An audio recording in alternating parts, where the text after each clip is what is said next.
যখন ইমানদারের দুঃখ হয়, কষ্ট হয়, বিপদ হয়, তখন সে সবর করে, ধৈর্য ধারণ করে, আল্লাহর ফয়সালাকে মেনে নেয়। এই সবর করার বিনিময়ে আল্লাহ তাআলা জান্নাত দিবেন তাকে। আস-সাবরু সাওয়াবুহু আল জান্নাহ ইন্নামা ইউওয়াফাস সাবিরুনা আজরাহুম বিগাইরি হিসাব। আপনারা কি জানেন কিয়ামতের ময়দানে কোন ইমানদারকে, কোন মানুষকে আল্লাহ তাআলা কোন হিসাব করে বিনিময় দিবেন না, বিনা হিসাবে দিবেন, যে হিসাব নিকাশ নাই, বিনা হিসাবে ঢেলে দিবেন আল্লাহ তাআলা কাকে জানেন? একমাত্র ব্যক্তি সবরকারী। কোন ব্যক্তি?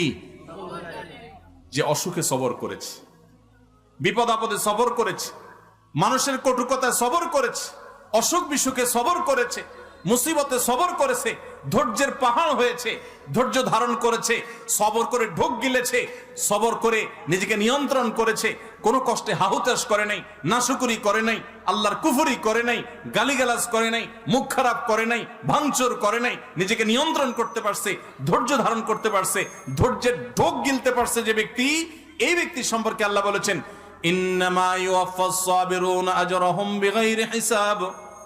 সবরকারীদের বিনিময় আল্লাহ রাব্বুল আলামিন কিয়ামতের ময়দানে কোনো হিসাব নিকেশ করা ছাড়া, তুমি নামাজ কয় ওয়াক্ত পড়ছো, রোজার কতগুলোর সওয়াব পাবা, সুবহানাল্লাহ কতবার পড়ছো, আলহামদুলিল্লাহ কতবার পড়ছো, কয়বার কোরআন খতম দিছো, কয়বার কি ভালো কাজ করছো, এই সমস্ত হিসাব নিকেশ নাই বান্দা। তুমি সারা জীবন সবর করেছো, সব ক্ষেত্রে সবর করেছো, আজকে তোমার দেওয়ার ক্ষেত্রে কোনো হিসাব নিকেশ নাই, বিনা হিসাবে আল্লাহ তাআলা ঢাইলা দিবেন।